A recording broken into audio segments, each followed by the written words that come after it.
ಮಧ್ಯಪ್ರಾಚ್ಯದಲ್ಲಿ ಈಗ ನಡೆಯುತ್ತಿರುವ ಬೆಳವಣಿಗೆಗಳು ಪ್ರಪಂಚದ ಗಮನವನ್ನೇ ಸೆಳೆಯುತ್ತಿವೆ. ವಿಶೇಷವಾಗಿ ಅಯತುಲ್ಲಾ ಅಲಿ ಖಮೇನಿ ಅವರ ಸಾವಿನ ಬಗ್ಗೆ ಹುಟ್ಟಿಕೊಂಡಿರುವ ಗೊಂದಲ ಈಗ ಮತ್ತಷ್ಟು ದೊಡ್ಡ ಚರ್ಚೆಗೆ ಕಾರಣವಾಗಿದೆ. ಕೆಲವು ದಿನಗಳ ಹಿಂದೆ ಅಮೆರಿಕ ಮತ್ತು ಇಸ್ರೇಲ್ ಜಂಟಿಯಾಗಿ ಇರಾನ್ ಮೇಲೆ ನಡೆಸಿದ ಭಾರೀ ದಾಳಿಯಲ್ಲಿ ಇರಾನ್ನ ಸರ್ವೋಚ್ಚ ನಾಯಕ ಅಯತುಲ್ಲಾ ಅಲಿ ಖಮೇನಿ ಹತ್ಯೆಯಾಗಿದ್ದಾರೆ ಎಂದು ಮಾಹಿತಿ ಹೊರಬಂದಿತ್ತು. ಈ ವಿಚಾರವನ್ನ ಇರಾನ್ ಸರ್ಕಾರವೇ ಅಧಿಕೃತವಾಗಿ ದೃಢಪಡಿಸಿದೆ ಎನ್ನಲಾಗಿತ್ತು. ಫೆಬ್ರವರಿ 28ರಂದು ನಡೆದ ದಾಳಿಯ ನಂತರ ಮಾರ್ಚ್ 1ರಂದು ಖಮೇನಿ ಸಾವನ್ನ ದೃಢಪಡಿಸಲಾಗಿದೆ ಎಂದು ಹಲವು ವರದಿಗಳು ಹೇಳಿದ್ದವು. ಇದರಿಂದ ಇರಾನ್ ಮಾತ್ರವಲ್ಲ, ಹಲವು ದೇಶಗಳಲ್ಲಿ ಶೋಕಾಚರಣೆಗಳು ನಡೆದವು. ಕೆಲವು ಕಡೆಗಳಲ್ಲಿ ಪ್ರತಿಭಟನೆಗಳು ನಡೆದವು. ಆದರೆ ಈಗ ಪರಿಸ್ಥಿತಿ ಮತ್ತೊಂದು ತಿರುವು ಪಡೆದುಕೊಂಡಿದೆ. ಖಮೇನಿ ಅವರ ಅಧಿಕೃತ ಎಕ್ಸ್ ಖಾತೆಯಿಂದ ಹಠಾತ್ ಒಂದು ಪೋಸ್ಟ್ ಹೊರಬಂದಿದೆ. ಈ ಪೋಸ್ಟ್ನಲ್ಲಿ ಯಹೂದಿ ಆಡಳಿತ ದೊಡ್ಡ ತಪ್ಪು ಮಾಡಿಕೊಂಡಿದೆ, ದೇವರ ಅನುಗ್ರಹದಿಂದ ಈ ಯಹೂದಿ ಆಡಳಿತ ರಾಜ್ಯ ಕುಸಿಯಲಿದೆ ಎಂಬ ಅರ್ಥದ ಸಂದೇಶ ಹಾಕಲಾಗಿದೆ. ಜೊತೆಗೆ ಬ್ಯಾಲಿಸ್ಟಿಕ್ ಮಿಸೈಲ್ ದಾಳಿಯನ್ನ ಸೂಚಿಸುವ ಚಿತ್ರವನ್ನು ಪೋಸ್ಟ್ ಮಾಡಲಾಗಿದೆ. ಈ ಪೋಸ್ಟ್ ಹೊರಬಂದ ತಕ್ಷಣವೇ ವಿಶ್ವದ ರಾಜಕೀಯ ವಲಯದಲ್ಲಿ ದೊಡ್ಡ ಚರ್ಚೆ ಆರಂಭವಾಗಿದೆ. ಖಮೇನಿ ಸತ್ತಿದ್ದಾರೆ ಎಂದು ಹೇಳಲಾಗಿತ್ತು. ಹಾಗಾದರೆ ಈ ಪೋಸ್ಟ್ ಯಾರು ಮಾಡಿದರು ಎಂಬ ಪ್ರಶ್ನೆ ಎಲ್ಲೆಡೆಯಿಂದ ಕೇಳಿ ಬರ್ತಿದೆ. ಕೆಲವರು ಖಮೇನಿ ರಹಸ್ಯ ಸ್ಥಳದಲ್ಲಿ ಜೀವಂತವಾಗಿರಬಹುದು ಎಂದು ಹೇಳುತ್ತಿದ್ದಾರೆ. ಇನ್ನು ಕೆಲವರು ಅವರ ಸಾವಿನ ನಂತರ ಇರಾನ್ ಸರ್ಕಾರವೇ ಆ ಖಾತೆಯನ್ನ ಬಳಸಿಕೊಂಡು ಪ್ರತೀಕಾರದ ಸಂದೇಶ ರವಾನಿಸಿರಬಹುದು ಎಂದು ವಿಶ್ಲೇಷಣೆ ಮಾಡುತ್ತಿದ್ದಾರೆ. ಯಾಕಂದ್ರೆ ದೊಡ್ಡ ರಾಷ್ಟ್ರಗಳ ನಾಯಕರು ಸಾವನ್ನಪ್ಪಿದರೂ ಅವರ ಅಧಿಕೃತ ಸಾಮಾಜಿಕ ಜಾಲತಾಣ ಖಾತೆಗಳನ್ನ ಸರ್ಕಾರವೇ ನಿರ್ವಹಿಸುವುದು ಸಾಮಾನ್ಯ ಸಂಗತಿ. ಹೀಗಾಗಿ ಈ ಪೋಸ್ಟ್ ಖಮೇನಿ ಜೀವಂತವಾಗಿದ್ದಾರೆ ಎಂಬುದಕ್ಕೆ ಖಚಿತ ಸಾಕ್ಷಿ ಅಲ್ಲ ಎನ್ನುವ ಮಾತುಗಳು ಕೇಳಿಬರುತ್ತಿವೆ. ಈ ನಡುವೆ ಇರಾನ್ ಒಳಗೆ ಮತ್ತೊಂದು ದೊಡ್ಡ ರಾಜಕೀಯ ಬೆಳವಣಿಗೆಯೂ ನಡೆದಿದೆ. ಖಮೇನಿ ಸಾವಿನ ನಂತರ ಅವರ ಪುತ್ರ ಮೊಜ್ತಬಾ ಖಮೇನಿ ಅವರನ್ನ ಇರಾನ್ನ ಹೊಸ ಸರ್ವೋಚ್ಚ ನಾಯಕನಾಗಿ ನೇಮಕ ಮಾಡಲಾಗಿದೆ ಎಂಬ ಮಾಹಿತಿ ಹೊರಬಂದಿದೆ. ಇದು ಕೂಡ ದೊಡ್ಡ ವಿವಾದಕ್ಕೆ ಕಾರಣವಾಗಿದೆ. ಏಕೆಂದರೆ ಇರಾನ್ನಲ್ಲಿ ಸರ್ವೋಚ್ಚ ನಾಯಕನ ಸ್ಥಾನ ಸಾಮಾನ್ಯವಾಗಿ ಧಾರ್ಮಿಕ ಹಾಗೂ ರಾಜಕೀಯ ಸಮಿತಿಗಳ ನಿರ್ಧಾರದಿಂದ ಬರುತ್ತದೆ.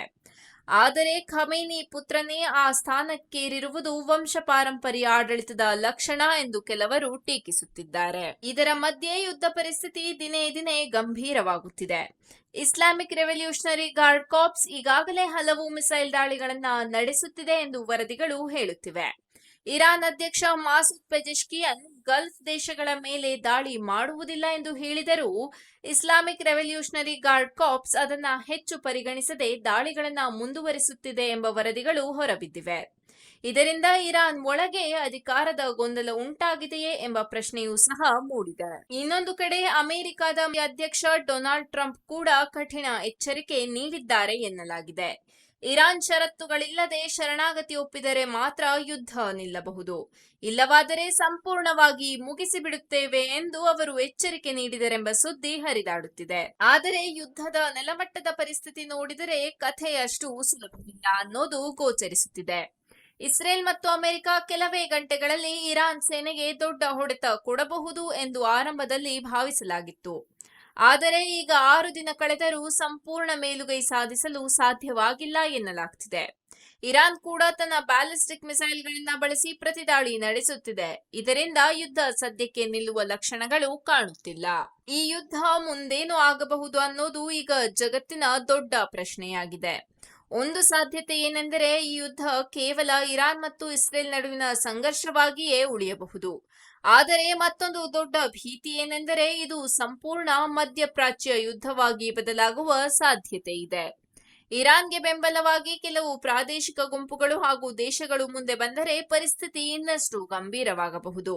ಅದೇ ಸಮಯದಲ್ಲಿ ಅಮೆರಿಕ ಇಸ್ರೇಲ್ಗೆ ಸಂಪೂರ್ಣ ಸೈನಿಕ ಬೆಂಬಲ ನೀಡಿದರೆ ಯುದ್ಧ ಇನ್ನಷ್ಟು ವಿಸ್ತಾರವಾಗುವ ಸಾಧ್ಯತೆ ಇದೆ. ಕೆಲವು ವಿಶ್ಲೇಷಕರು ಹೇಳುವಂತೆ ಈ ಸಂಘರ್ಷ ದೀರ್ಘಕಾಲದ ಯುದ್ಧವಾಗಿ ಮಾರ್ಪಡಬಹುದು. ಅಂದರೆ ನೇರ ಯುದ್ಧಕ್ಕಿಂತ ಮಿಸೈಲ್ ದಾಳಿ, ಸೈಬರ್ ದಾಳಿ, ಪ್ರಾಕ್ಸಿ ಯುದ್ಧಗಳ ರೂಪದಲ್ಲಿ ಹಲವು ತಿಂಗಳುಗಳ ಕಾಲ ಮುಂದುವರಿಯುವ ಸಾಧ್ಯತೆ ಇದೆ. ಇನ್ನೂ ಗಂಭೀರ ಪರಿಸ್ಥಿತಿಯಲ್ಲಿ ಇದು ಜಾಗತಿಕ ರಾಜಕೀಯ ಸಮತೋಲನಕ್ಕೂ ಪರಿಣಾಮ ಬೀರುವಷ್ಟು ದೊಡ್ಡ ಸಂಘರ್ಷವಾಗಬಹುದು.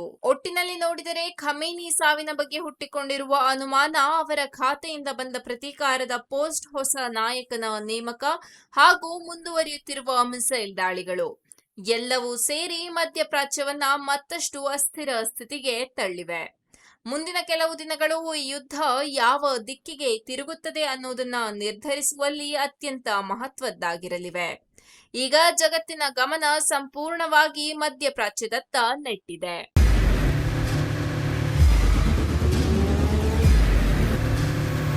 ಪ್ರಜಾಮಾರ್ಗ ನ್ಯೂಸ್, ಇದು ಜನಸಾಮಾನ್ಯರ ಧ್ವನಿ. ನಮಸ್ಕಾರ.